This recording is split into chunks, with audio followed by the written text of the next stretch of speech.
¿Qué tal? ¿Cómo estás? Gracias por escuchar. ¿Qué tal, Fernanda? Mi nombre es Fernanda Familiar. Arrancamos mi periodismo de vida hablando de la relevancia que tiene el COVID-19 frente a otras pandemias y enfermedades con igual, fíjense, o mayor tasa de mortalidad. Esto es bien interesante. Le escribía hoy a Jorge Hernández, que está en Cultura allá en España, un mexicano a quien quiero mucho. Y le decía a Jorge, hoy las estadísticas en la Ciudad de México, muerte por COVID es menor que por homicidios. O sea, hay más homicidios hoy en Ciudad de México que muertes reportadas. Hay 107 muertes, por COVID y por neumonía atípica en Ciudad de México, por lo menos en una funeraria, en García López, y hay ciento y tantos, bastante más, por homicidio. Y me dijo, por lo pronto, Fernanda, esas estadísticas van a cambiar. Entonces, vamos a adentrarnos en los números. En enero del año 2019, yo no sé si ustedes saben que murieron aproximadamente 500,000 personas en el mundo por influenza. No fue motivo de alarma internacional. Sin embargo, con la pandemia del COVID-19, 1/3 de la población mundial se encuentra actualmente bajo medidas de aislamiento y cuarentena. ¿Por qué? De eso vamos a hablar el día de hoy. Fíjense, entre el año 2009 y el 2010, más de 200 países registraron casos de la llamada pandemia del siglo XXI, de la famosa influenza H1N1. Pero esto no puso en cuarentena a países enteros. En algunas naciones se examinaron a los viajeros, se aislaron los casos sospechosos, se cancelaron clases, ¿se acuerdan? Se cerraron. En Ciudad de México hubo medidas que tomó en su momento, estaba Marcelo Ebrard, muy importantes en Ciudad de México, como jefe de gobierno, pero no se paralizó la economía ni en México ni en las potencias mundiales. Bueno, incluso, recuerden, el presidente de Brasil, Jair Bolsonaro, pidió finalizar la cuarentena porque dijo, el impacto económico va a ser peor que el de la misma pandemia.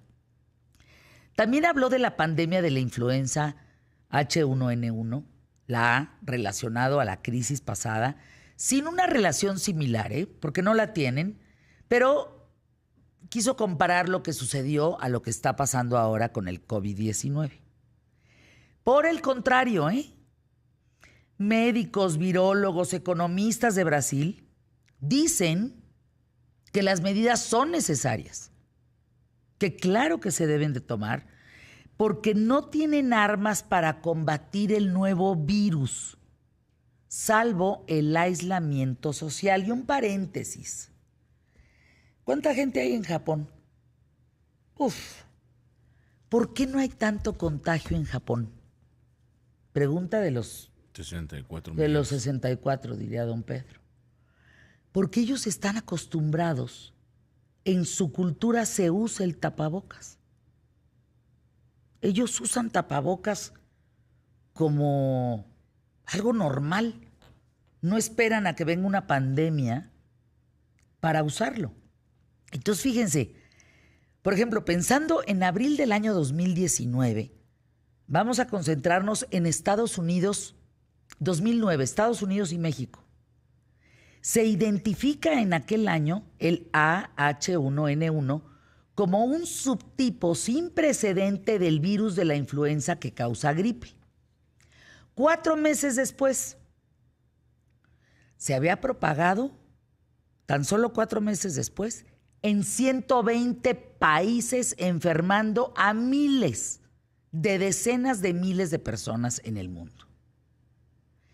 Tanto el H1N1 como el COVID-19 se transmiten al toser, al estornudar o por el contacto directo con la persona infectada con secreciones respiratorias. No obstante, el AH1N1 fue menos contagioso. Resulta que un estudio reciente del Centro para el Control y la Prevención de Enfermedades en Europa reveló que este es un dato bien interesante, a ver cómo nos va a nivel mundial con el COVID. Pero fíjense, en el caso de la influenza, este dato es que cada enfermo de influenza no contagió a más de 3 personas. También la mortalidad es mayor.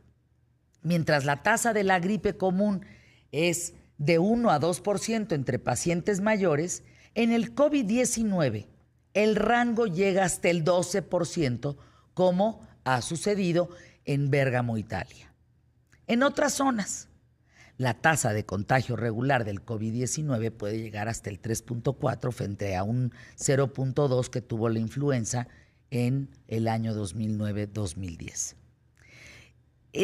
A esto que estoy planteando aquí, hay que sumar, en verdad, que no sabemos las cifras reales de las personas contagiadas, porque hay que considerar que también hay enfermos asintomáticos que mueren.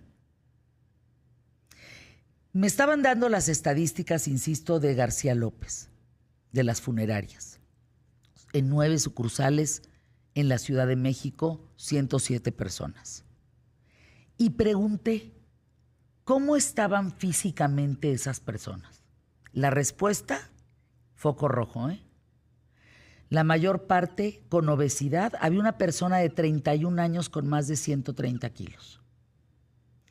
La mayor con obesidad, la mayor parte con diabetes y la mayor parte con hipertensión arterial.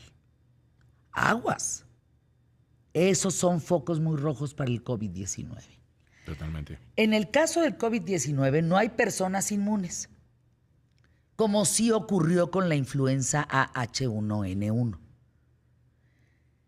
Por lo que hubo menos casos. Y en ese momento también había medicamentos probados para combatir el virus.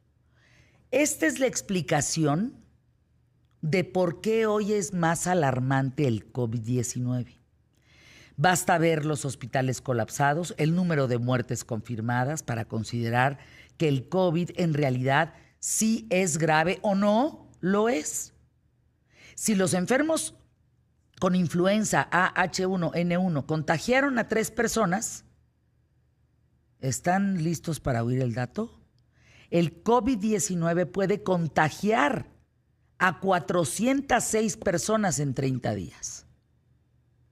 Entonces, en este periodismo de vida, y de este tema vamos a hablar, ¿has llegado a pensar que son exageradas las medidas frente al COVID-19 o que tardaron, como hoy, en echar para adelante la fase 3?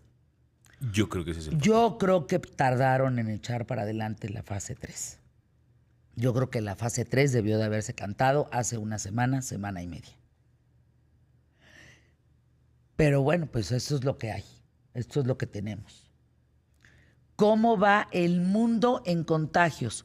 No están llegando a la cifra que les estoy diciendo de 500,000, o sea, 500,000 personas en el mundo murieron en el año 2019, tan solo en enero, esa es la cifra, a causa de la influenza. El tema es, este bicho apenas empieza. Sí. Y no hay cura, no hay claridad. Es decir, no se ha encontrado el medicamento exacto. No hay vacuna. ¿Cuánto tiempo se tarda la vacuna? Mal que nos vaya, 1 año. Ese es el foco rojo ahora. De eso vamos a hablar. Sí, en diferentes segmentos vamos a tratar estos 3 puntos que decías tú, por ejemplo, el tema de la obesidad, efectivamente, como un factor de riesgo, de mucho riesgo. El tema también de las cifras y, por otro lado, también el que no estamos siendo honestos con las cifras. Entonces, ¿qué implica tanto para las empresas como para el gobierno, como para los trabajadores, como para todos en México, el que no tengamos cifras reales o no tengamos honestidad en ese sentido, ¿no? Es que no es un tema de honestidad, yo creo, Emilio, y eso lo vamos a discutir. No tenemos cifras reales porque no tenemos pruebas.